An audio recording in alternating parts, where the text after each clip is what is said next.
Ladies and gentlemen, what is going on? Welcome to the predictions and breakdowns I have for UFC Fight Night, Mario Bautista versus Vinicius Oliveira, which is taking place on Saturday, February the 7th, 2026. We are looking at an actually really good card. The last two cards have been pretty good, UFC 324 and 25. But this is a bit more of a prospect card. We actually have some really good contenders that are up and coming. We have some really good female prospects as well. We're going to take a look at this, and we are going to get right into it with an early prelim opener and end it with the main event. Let's start off with the early prelim opener that is Priscilla Cachoeira versus Claudia Segula. And we're going to go with the side of Priscilla Cachoeira. Now, actually, you know what? No, we're not. We're going to go with the side of Claudia Segula. The reason why is because Priscilla Cachoeira has a bit of a problem when it comes to the grappling. She is very, very aggressive on the feet. She did get a really nasty uppercut knockout of Josiane Nunes. I believe it was in the second round, and she just put her out cold. Unfortunately, Jocelyn Edwards kind of pieced her up on the feet, was able to mix some stuff up and just kind of have Priscilla a little bit worried about the threats. I'm looking at Claudia Segula, especially after the fight with Irina Alekseeva. She just looked really good with her takedown defense there. She looked pretty good on the reverse, and she looked like she actually could control the ground pressure quite well. Now, when it really comes down to women's MMA fights, most of them are 50-50. You could really pick one way or another, but I'm just going to go with the fact that Segula, a little bit more well-versed on the ground. She does have some decent striking experience, and Cachoeira kind of just relies on her heavy hands. She's at a bit of a reach disadvantage here, so we're going to go with Claudia Segula to get it done as a minus 135 favorite. The next in the prelims, you have Muin Gafurov versus Jakub Wiklax. Now, I'm going to go with Muin Gafurov. Gafurov hasn't really looked much better than he did against Rinya Nakamura, and that's a huge fight for me when I'm looking at it. You're looking at a guy who's evolved so much that he beat up Kyung Ho Kong, or Kong, well, yeah. And Kong actually isn't that bad. Now, a lot of people don't like him because of his record. 19-11, and majority of his losses actually came earlier in his career, before he came to the UFC. He actually really was good when he ended up in the UFC. He got the proper treatment. He was working out a lot better with the PI, and he was actually looking really solid when it came down to some of these fights. Problem being, he got Muin Gafurov, who just does not give anyone takedowns. He just kind of shucks them all off, and he has really nasty striking. Muin Gafurov is also a bit of a forgotten finisher. Majority of his wins outside of the UFC have been finishes. He does have 2 knockout wins in the LFA as well. He hits guys like absolute fucking trucks. And the problem with Jakub Wick, he's been chinned before. He's been knocked out once, rocked to the body. He's actually been knocked out twice. What? Where's the first one? Just punches. I didn't see that one at ACB. He's been heel hooked once. That was just a mistake. That I wouldn't really worry about the submission threat here, but I would worry about the fact that Muin Gafurov is lacking 4 inches of reach. He's going to have to force his way into the pocket, which he will do. He will force himself forward. Jakub might be looking for some takedowns against the cage, but when Muin Gafurov moves in for the kill against the cage, Jakub most likely is going to get cracked with a really big right hand. He's a little bit prone to it.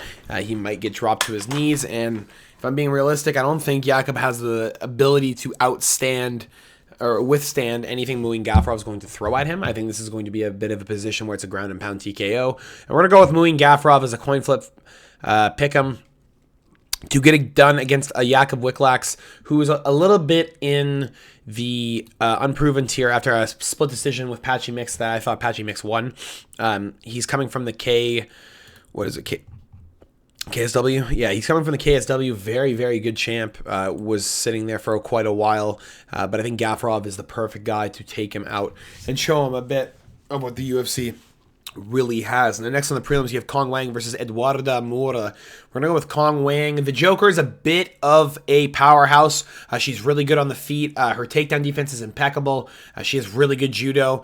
And Eduarda Moura here is going to be a little bit, I think, just behind when it comes to this flyweight fight. I think Kong Wang just uses her abilities so well. I think she's just always a step ahead of her opponents. She's pretty good with her fight IQ, and she's probably one of the most impressive female prospects we've ever had in the UFC. This is one of the girls that I'm expecting to be champ within the next year. And you have Eduarda Moura, who looks pretty good on the feet. a sad fight with Denise Gomes where she loses a split decision because Denise Gomes just beats the shit out of her on the feet. She looked pretty bad getting tagged up, but she beats Veronica Hardy. She beats Lauren Murphy, which Murphy, low-key, I feel like she could have had that fight if she just kept pressing forward inside the third round. You have Kong Wang, man. You have Kong Wang that she's just so good on the feet. Eduardo Mora does not deal well with heavy hitters, and you got Kong Wang who's just going to be throwing it all out there looking for a finish. Give me a Kong Wang by knockout or decision. I don't think she's getting a submission over Eduardo Mora.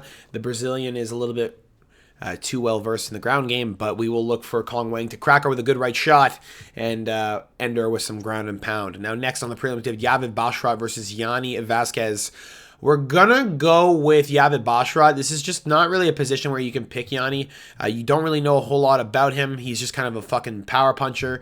This kid's just been kind of roaming around the organizations, and Yavid Bashrat sitting here as a minus 400 favorite, I believe.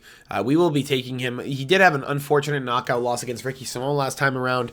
Was a little bit hesitant against Ayman Zahabi when Zahabi was rushing the floor, and now you have Yavid Bashrat who's basically fighting for his career at this point. And he knows it. He knows it. He's well aware of it, and that's probably why he's stressed out, and he will be going stressed out into this fight. He may be a little tentative because of the knockout loss against Ricky Simon, but it's going to be almost a year by the time fight comes up, and I think Yanni Vasquez is just not UFC level to be thrown into this like this. He had one fucking win on the LFA, and it was against an absolute bum that didn't have a fight whatsoever. I wouldn't call him a prospect yet. I would call him a question mark that should not be in the UFC. We're going to see what happens, but signing a bantamweight like that on short notice is a little bit weird. Next on the prelims, you have Bruna Brazil versus Ketlin Souza. We're going with Ketlin Souza. The heavy hands of Ketlin Souza will put Bruna Brazil out. Brazil had a bit of a problem with Kong Wang. She got cracked really hard by Denise Gomes, dropped really bad, and she's just really looked bad against heavy hitters thus far. Ketlin Souza, 5'3". She's lacking 2.5 inches of reach as well, and she will be forcing herself in the pocket, waiting like Mike Tyson when she does her little crouch and move forward. The overhands are there. The knockout power is there, and she can definitely fucking get it done. Yasmin Yargui, last time she got a finish, she got fucking cracked with the right hand and then absolutely choked her the hell out, and that was her sitting as a plus 400 underdog. You can never count Ketlin Souza out. She's had 2 split decisions in a row. Piera Rodriguez, low-key could have went the other way, in my opinion. Angela Hill, I thought Angela Hill won that fight, but again, you get Bruna Brazil, a little bit less of a talent than both of those fighters, and you got Ketlin Souza as an underdog. Smash it all day. I don't know why she is an underdog. Next on the prelims, you have Nikolay Veretennikov versus Nico Price. We're probably looking at Nico Price here. I'm not going to lie to you guys. Nikolay Veretennikov has only beaten Francisco Prado in the last 2 years, it seems. Danny Barlow split decision. Barlow kind of fucking sucks. Austin Vanderford beat the shit out of him on the ground. Punahele Soriano should not have won that fight whatsoever. Realistically, Nikolay Veretennikov was exactly what he was in the LFA and in Fury, and I didn't really see a lot of this stuff in United, but the fighter that fought Michael Morales should have beat up Punahele Soriano, and that gives me a little bit of a red flag. He got a split decision against Prado. I thought Prado won that fight, and you have a guy who's arguably on a 4-loss streak fighting Nico Price, who actually looked half decent against Jacoby Smith in the first round before he started getting tired. Veretennikov, I don't know if he's going to be a guy that can take advantage of a guy who's tired because of the fact that he doesn't have much of a gas tank himself. I'm going to go with Nico Price. I think he's, I think the vet's getting given a very advantageous fight here. He is literally the same fucking age as the guy. He's only 3 months older than him, and I think he can get it done. He's got 2 inches of reach. His jab's nasty. He's got the power. Realistically, I can see him getting this done. I'm going to go with Nico Price as a plus 200 underdog. It's very good value for the fighter. Will I put this in parlays? I don't know. But Nico Price is the way to go. Now, next on the prelims. Again, this is the highlighted prelim of the evening. You are looking at a majority of the time finisher when it comes to the UFC cards. The first fight on the main card and the last fight on the prelims is usually a finish. They're trying to drag you into the main card. Now, Alex Morono versus Danily Donchenko. Now, Donchenko was a massive, massive, massive underdog when it came into the end of the road to UFC, the Ultimate Fighter. He was really not meant to go as far as he did, and then he ends up fighting Rodrigo Cezinado, and Cezinado is labeled as an underdog close to fight time. Donchenko goes out there and absolutely cranks him. Now, Alex Morono here has a lot of trouble on the feet. He hasn't been the same in a while. Carlos Leal kind of proved that you can get him as long as you just keep pushing the pressure. And I think we're just going to go with Donchenko to get a finish inside distance. Not sure if it's going to be a sub or a knockout. I'm looking at probably a knockout, more than 50%. But you're looking at Donchenko for sure, 24 years old, just one of the greatest talents the welterweights have seen recently in terms of finishing ability. He's got really, really good mix-up capabilities. His wrestling's really on par. And he's from Ukraine, bro. He's got a lot to fight for. He's got a lot of pride. And I think Alex Morono is going to be the perfect fighter to bring him into the UFC properly. And I think it's going to be a really good knockout for Donchenko. We will see on Saturday. Now, starting off into the main card, again, highlighted main card, the first fight on the card, Dustin Jacoby versus Julius Walker. We're going to go with Dustin Jacoby to win by knockout. Now, the reason being, a lot of people are not taking this to go by knockout. A lot of people are taking the over 2.5 rounds. I would stay away from that. You have Dustin Jacoby, who's a certified kickboxer, very good Glory kickboxer. He used a lot of good moves in Glory to knock dudes out. He's got really good leg kicks. He's got really good body kicks. He's got a really good 1-2. And he's got a lot of work for Julius Walker, who's just going to walk into fucking everything. This guy just gets hit with everything. Realistically, he should have been knocked out by Rafael Sakaria. I don't even know how the fuck that went distance, because Sakaria looked like shit all year, fights Julius and just can eat everything apparently, and realistically Walker should have been walked down, but it is what it is. He was so gassed. Dustin Jacoby here, definitely going to be putting the pace on Julius Walker. Just got a knockout of Bruno Lopez. Just got a knockout over Vitor Petrino. And now you're looking at him to absolutely dog walk Julius Walker. Yeah, going to happen in the first 2 rounds for sure. I like Dustin Jacoby a lot here. Been in the UFC for a long time. And he's been in the kickboxing scene for a long time. He will get this finish. He is a majority finisher. This is just another one to add to the book. Give me Dustin Jacoby inside distance. Now, what's next? Yeah, this is a goofy fight. Well, yeah, after that Rob Font fight, I don't know.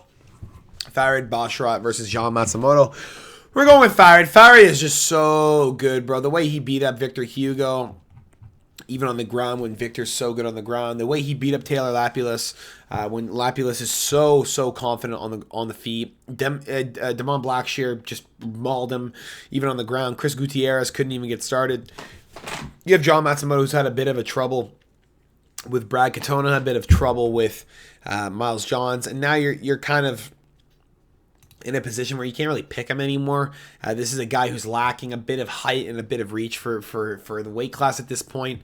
And I'm going to go with just John Matsumoto getting beaten up. I think Farid Basharat is just going to control him the whole fight.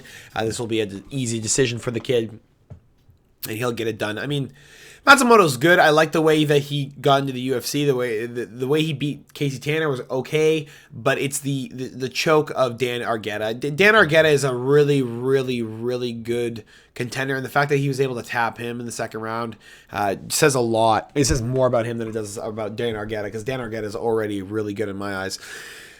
Give me Farid Basharat, though.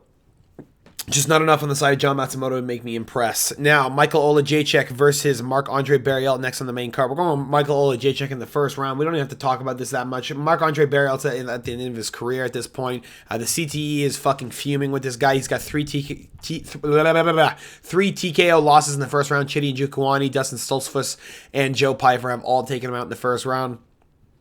And he just doesn't take punches very well. Michael Olajaychuk is a guy who's a known first-round finisher. His fight game is impeccable, and his power is impenetrable, and he will absolutely bust through the wall that is Marc-Andre Powerbar Barriault.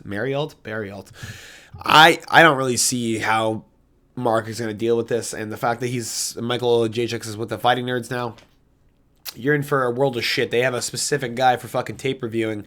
I'm telling you right now, Michael Ojicic's going to finish him with probably the first 2 minutes, probably the first minute. He's going to have something on tape and just chin him with it. Next on the main card, Jailton Almeida versus Rizvan Kuniev. Now, Kuniev lost to Curtis Blades, split decision. Jailton Almeida is a little bit more aggressive when it comes to the wrestling game. Curtis Blades kind of stood with Rizvan for no reason and just took a close fight. I'm going to go with Jailton Almeida just kind of mauling Rizvan on the ground and submitting him because of the fact that he has no fucking ground game whatsoever. I don't really know if he's going to be able to do anything, really. I think Rizvan Kuniev kind of just abuses what he has as a quote-unquote ground game because of the fact that he fights shit fucking people. I think Jailton Almeida is one of the scariest grapplers in the heavyweight division, and we're going to find out real quick on Saturday night if Kuniev can even stand with the best of the best, because if he can't deal with Jailton Almeida, you ain't dealing with anybody in that top 5. Even though it's heavyweight and it's shallow shit, Rizvan Kuniev hasn't proven anything, and somehow he's a fucking barely an underdog against Jailton Almeida. Bite me. I know everyone's worried about Almeida and the fact that he's 30 pounds lighter. He might get chinned with one shot because the boy's so big. I don't give a shit. Give me Almeida all day. Co-main event of the evening, Amir Albazi versus Kyoji Horiguchi. We're going with Horiguchi to get it done against Amir Albazi, who's falling a bit apart after losing to Brandon Moreno.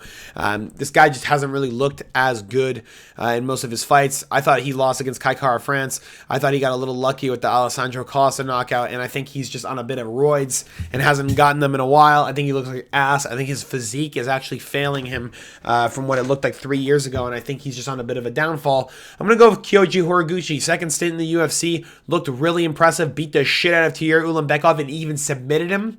I'm going to go with Horiguchi to get it done as a 340 favorite. Should he be a 340 favorite after just getting back into the UFC? Probably not. Does he look as good as a 340? Yes, he fucking does. Give me him all day. Next, we have the main event of the evening and the final fight to talk about, Mario Bautista versus Vinicius Luck Dog Oliveira.